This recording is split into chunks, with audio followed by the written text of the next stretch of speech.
nama saya Rosa Hamsa dengan NIM 151423148. Saya dari kelas 1G jurusan PGSD. Tujuan saya membuat video ini untuk memenuhi tugas mata kuliah manajemen kelas dari dosen pengampu yang terhormat Bapak Dr. Rustam Husain MPD. Baiklah, langsung saja saya masuk ke materi tentang pengelolaan lingkungan belajar. Yang pertama, pengertian pengelolaan lingkungan belajar. Pengelolaan merupakan terjemahan dari kata manage and berasal dari kata to manage yang memiliki arti mengatur, melaksanakan, mengelola, mengendalikan, dan memperlakukan. Selanjutnya, pengertian lingkungan menurut KBBI diartikan sebagai suatu tempat yang mempengaruhi perkembangan manusia. Kemudian, belajar secara umum diartikan sebagai perubahan tingkah laku yang relatif menetap pada diri individu.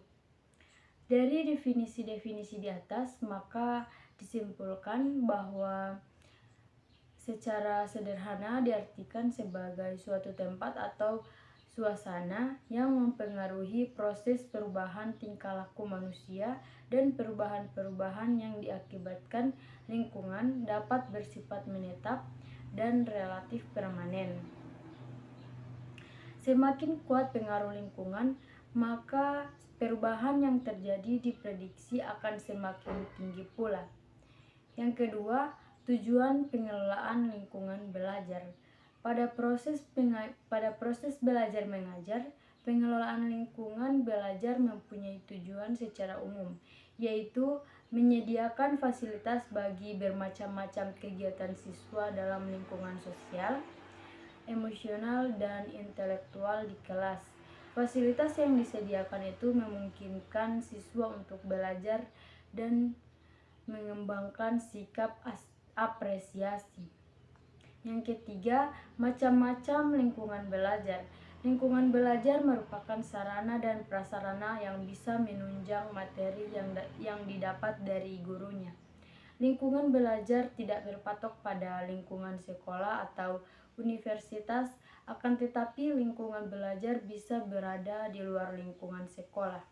Dengan kata lain, lingkungan belajar bisa dibagi menjadi dua macam. Yang pertama yaitu lingkungan belajar dalam ruangan atau indoor. Lingkungan belajar ini atau indoor, lingkungan belajar yang sudah disediakan oleh manajemen sekolahan agar digunakan untuk para siswanya sebagai sumber belajar, dan lingkungan belajar yang ada di dalam sekolahan tersebut.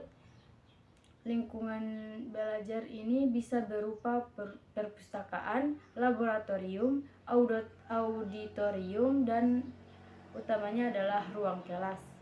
Yang kedua, lingkungan belajar di luar atau outdoor. Lingkungan belajar ini adalah kebalikan dari lingkungan belajar indoor, yaitu lingkungan atau sarana belajar yang berada di luar sekolah. Dalam artian, lingkungan belajar ini diciptakan tidak untuk proses belajar mengajar, akan tetapi bisa digunakan untuk proses belajar mengajar seperti misalnya museum, masjid, monumen, atau lapangan. Yang keempat, prinsip-prinsip pengelolaan manajemen kelas. Masalah pengelolaan kelas bukanlah merupakan tugas yang ringan. Ada berbagai faktor yang menyebabkan kerumitan dalam pengelolaan kelas. Secara umum, faktor yang mempengaruhi pengelolaan kelas dibagi menjadi dua, yaitu faktor intern siswa dan faktor ekstern siswa. Yang kelima, hal-hal yang perlu diperhatikan dalam pengelolaan lingkungan belajar. Yang pertama, memahami sifat yang dimiliki siswa. Yang kedua, memahami perkembangan kecerdasan siswa. Yang ketiga, mengenal siswa secara perorangan. Yang keempat, memanfaatkan perilaku siswa dalam perorganisasian belajar.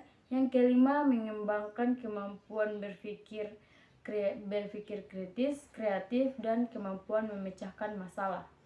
Yang keenam, mengembangkan ruang kelas sebagai lingkungan belajar yang menarik. Yang ketujuh, memanfaatkan lingkungan sebagai sumber belajar.